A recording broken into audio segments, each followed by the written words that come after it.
Jeffrey Shandler's writing about post-vernacular, Yiddish being a post-vernacular language.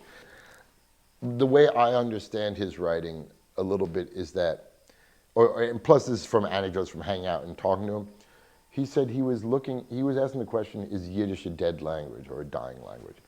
And the way he approached it was not by looking at Yiddish, but by looking at dead and dying languages and what makes something, according to linguists, a dead or dying language. And they have a list, less than this many people who speak, blah, blah, blah, blah, blah.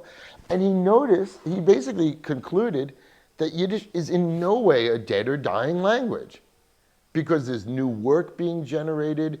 I mean, there are hundreds of people here. I mean, we went to a Yiddish concert. There were 500 people in the audience last night. They didn't, how much people understood, that's a question, but there were living artists performing, and we heard Shane Baker's Big Bupkis the other night. So it doesn't fit any of the descriptions of dead or dying language. But if you absent three groups of people, Chassids, anyone over, let's say, 70, and living East European Slavic Jews who somehow survived and whose family kept alive, there are almost negligible, if not no, real Yiddish speakers. I'm oversimplifying, so all Schechters and Gottesmen and other dynasty families that speak Yiddish in their house, I apologize. We know you exist. Essentially, there is not.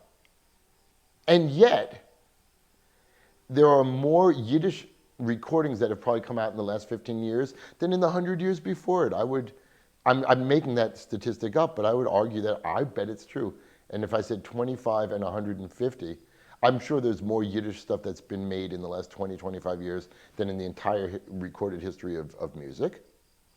What's that about? There's more new work. There's more people playing if you don't believe in a separation between language and culture, which I don't, because Klezmer music is the instrumental music of a Yiddish-speaking Jew.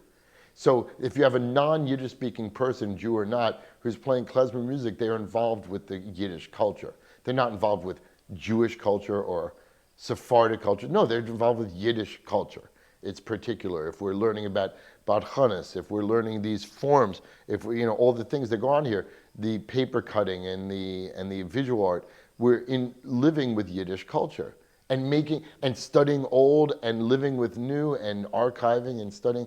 So it's clearly living, except that, it would be interesting to actually do a percentage, but let's just say mostly by people who don't speak the language or speak it in various amounts, And so there's something very strange and strong going on here, the model of a post-vernacular, living, thriving culture. I react very strongly against the academics and the politicians and the political academics who are the worst, and they should go to some rung of Dante's hell for their views, who want to act like Yiddish culture is in some museum